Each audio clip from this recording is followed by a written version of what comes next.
In the first episode, we discovered that rats or mice had chewed through the main harness, cam sensor, pair valve, and throttle position sensor wiring, preventing the fuel pump from priming. So before we can see if the bike will run, we need to make those repairs. For the main harness, I temporarily splice in new wires and re-wrap with electrical tape. I then solder the throttle position sensor wires back onto the sensor and repeat this with the pair valve and cam sensor. All of these repairs are temporary until I can source a good used wiring loop for the bike. With the electrical repairs complete, I clean the throttle bodies to remove any dirt and carbon buildup, then refit and reconnect all the coolant pipes, reinstall the pair valve and install the throttle bodies.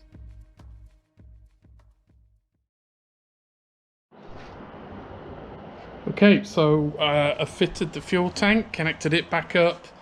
I've got the battery and the jump pack on now, so I think, yeah, let's see if the fuel pump will prime.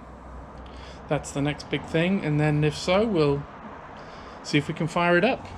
So I'm just going to switch the ignition on, listen for the fuel pump.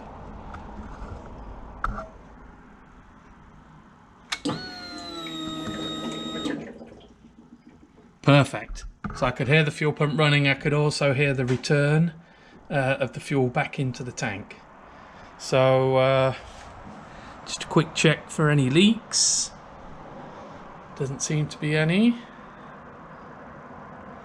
So I think I'll just put you on the side. We'll see if I didn't check for spark. I'm going to be ever the optimist, but it's not a big deal to pull the spark, the plug off.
Fantastic, and idles nicely at 1,000, so that's the result.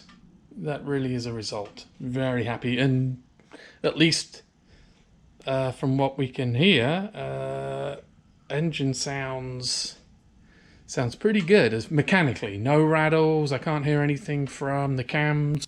No big end issues. You never know when you buy these bikes; they could have blown motors. It's always a risk, but I am very happy with that, and I think it, from what I can tell, it sounds pretty good. So what I'm going to do now, I think, is I'm going to hook the coolant back up, put some fresh coolant in, because I just don't want to run it very long without the coolant. We'll put the air box. I think I'll put the air box back on now, because it'll be running lean. As it is with the airbox off, and maybe the ECU on these can compensate for that, but I don't want to take the risk. There's no point, since it's running and it struck up straight off the button, you could see. Yeah, I think I'll put the airbox back on, and we'll see. I mean, there shouldn't be any tuning or anything like that needed. It's all fuel injected. If it runs, it runs. You know, unless there's an issue with one of the sensors, but it would tell me on the error code, and still no error codes. I don't know. Let's just see if there's any new error codes got flagged. No. So that is great. That's awesome. Okay, so I installed the airbox, which is running K&Ns for now, and make sure the airflow sensor is connected. Okay, so I've fitted the airbox and reconnected up the coolant system, as you can see here, so all neat and tidy now.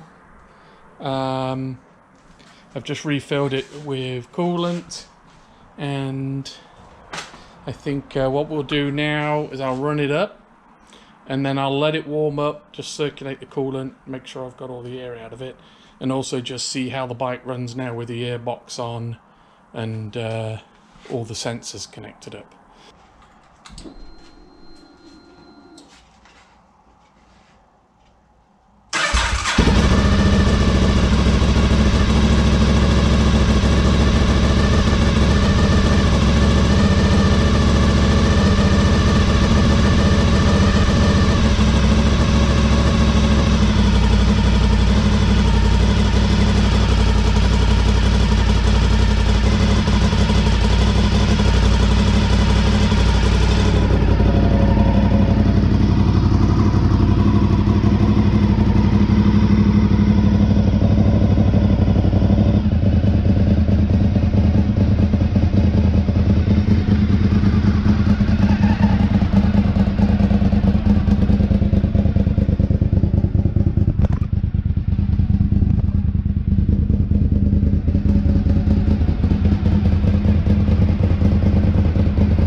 Okay, so yeah, I ran it for about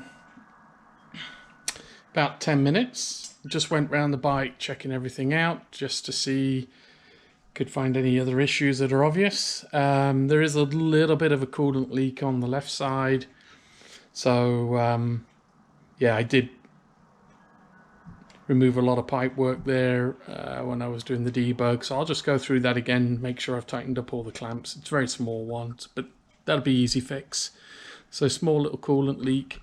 It is blowing out of the exhaust where it joins the exhaust manifold on the rear cylinder, and pretty rowdy. So I will definitely be taking a look at that, try and quieten it down. Ideally, really, if I'm going to take this project further, I'll try to source some quieter exhaust for it. The M4s are pretty rowdy, but it's blowing, that doesn't help. So I'm going to blowing exhaust I'll fix, coolant leak, and then I just noticed, well, I noticed when I was doing the debug, something sharp fell on the tank here, and it's just pierced it, little pierce point there, so I can't fill it up with gas higher than that point there without fixing that. So I'll either get that welded up or I'll braze it. So yeah, but so really just the repair on the fuel tank, just to get it kind of running. I'd like to just give it a, take it for a ride, go through the gears, make sure everything is okay on it before I make the decision what I'm going to do with this bike. I haven't decided yet. Do I restore it? Do I make a special? I think the value of these bikes, there's probably not much point in restoring it back to its original condition. I just don't think it would be worth the investment. But I am seriously considering a Nicky Hayden Castrol special. They did, I think, 400 limited edition bikes towards the end of the run. Nicky Hayden World Superbike replicas with the white with the Castrol colours, decals. Looks really nice, and I think if we did something like that, it would hold a little bit more value on the bike, make it worth it. But and I know, I've looked through it. The fork seals are leaking. I'd need to go through the entire, no matter what I do, whether I just make it a nice runner for myself, I still got to go through it, all the brakes, suspension, you know, to make it so it's safe to ride. Yeah, but like I said, engine sounds all right. It's you know, I think the engine is sound, and that's the main thing for me. Everything else, you know, that can be fixed over time. But if you've got a, you know, blown engine or mains gone or stuff like that, you know, then you really have to question, are you going to put more money into this? But anyway, I'm really stoked that it's running now. Sounds okay. It backfires on the overrun. I'm not sure if that's standard for the RC51. I'll do a little bit of research on that. This was a track bike at one point in time. There's no power commander on it, but it's not to say the ECU hasn't been reflashed, and I don't know on the RC51s what options there were for flashing the ECU, but for sure if they did have it reflashed, and I did notice some writing on the back of the ECU, which may be, you know, the markings left by somebody reflashing it. If it was reflashed for race, then, you know, I totally expect it to have, you know, a little bit of backfire on the overrun, which, you know, it's fine. Just makes it a little obnoxious when you're riding it in built-up areas. Anyway, I think that will conclude this video. It's great, we got it running, so it was a lot of work, but it was, I think, made for an interesting content, doing all the debug, finding the issue with the rat's nest, doing all the repairs, and then, you know, going through it, you know, step by step to be able to then fire it up. Yeah, so I don't know if there'll be another video for a while now on this one.